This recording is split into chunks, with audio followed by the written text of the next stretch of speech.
क्या ट्रंप को नोबेल का भूत सवार हो गया है?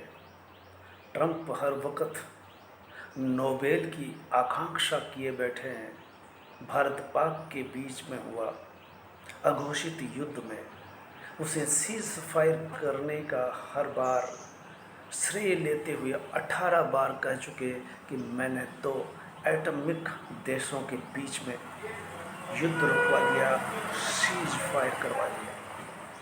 और इजराइल ईरान के बीच में चला युद्ध को 12वें दिन रुकवा करके फिर कह रहे हैं कि मैंने सीज फायर कराया, दोनों देश मेरे पास आए।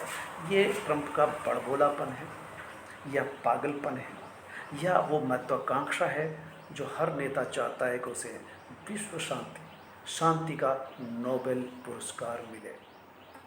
ट्रंप की स्थिति भारत पाक हो या इजराइल ईरान युद्ध हो, इसके बीच में उनकी स्थिति एक घटिया राजनेता की उभर करके आती है कि वे पाकिस्तान जो आतंकी देश है उसको साथ बिठाते हैं, लंच करते हैं और पाकिस्तान मेरा प्रिय देश है ये कह करके मोदी की छीछालीदारी कर रहे हैं। उस मोदी की जो हाउडी मोदी, ट्रंप जब गुजरात आते हैं तो बड़ा भव्य स्वागत किया जाता है और जब ट्रंप के यहाँ मोदी पहुँचते हैं तो इस बार ट्रंप सरकार का मोदी जी चुनाव प्रचार में उतर जाते हैं और आज ट्रंप बार बार मोदी को दोयम स्थिति में ला कर खड़ा कर देते हैं। सवाल वही आता है कि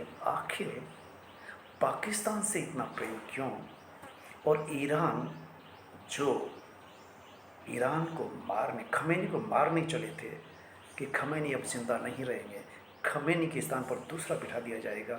अब वो खमेनी के लिए कह रहे हैं कि खमेनी ने बहुत अच्छा युद्ध लड़ा, अब ईरान को विकास करना है। अब ईरान उनका प्रिय हो गया, खमेनी उनका प्रिय हो गया, पाकिस्तान प्रिय हो गया। ये ट्रंप को हुआ क्या है? शायद अमेरिका के ये पहले ऐसे राष्ट्रपति होंगे जो सुबह क्या कहते हैं, दोपहर में कुछ और कहते हैं, शाम होते होते सुबह का सब कुछ कहा हुआ धो पोंछ डालते हैं और ये भी भेद नहीं कर पाते कि वो ईरान को साफ कर देने वाले थे,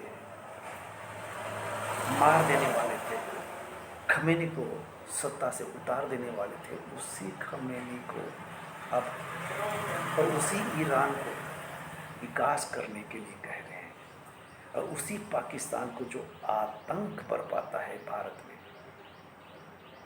भारत बराबर कह रहा है कि इसको आतंकी देश घोषित किया जाए और वो कहते हैं मेरा प्रिय पाकिस्तान।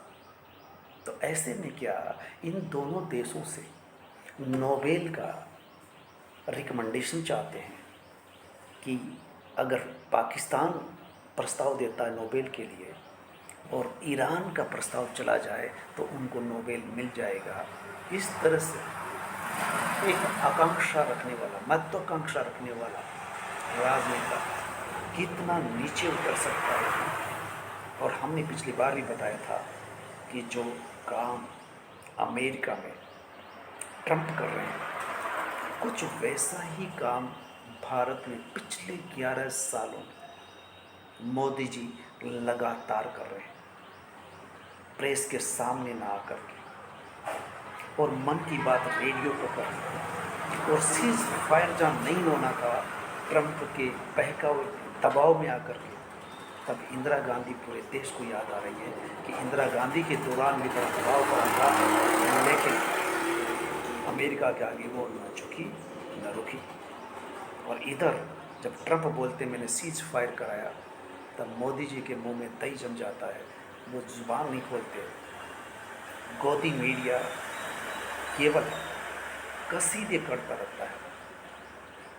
तो वापस लौटते हैं, ट्रंप को नोबेल मिल जाएगा गलत रास्ते से। एक हिंसा करने वाला, एक आतंक करने वाला देश को प्रिय कह करके और अपनी ही बातों से बदल करके ईरान को मटिया मेट करने वाले अब उसी ईरान को कह रहे हैं कि उन्होंने बहुत अच्छा युद्ध लड़ा, अब आप अपना विकास करें। आप क्या सोचते हैं ट्रंप के बारे में? क्या ट्रंप नोबेल पा जाएंगे? या भूत सवार हुआ है इस राजनेता को? 80 पार हो चुका है। यहाँ तो 60 के बाद सटियाना बोलते हैं, ये 80 के बाद तो क्या कहा जाएगा? इसके लिए कहावत भी हमारे पास नहीं है। जय हिंद, जय भारत।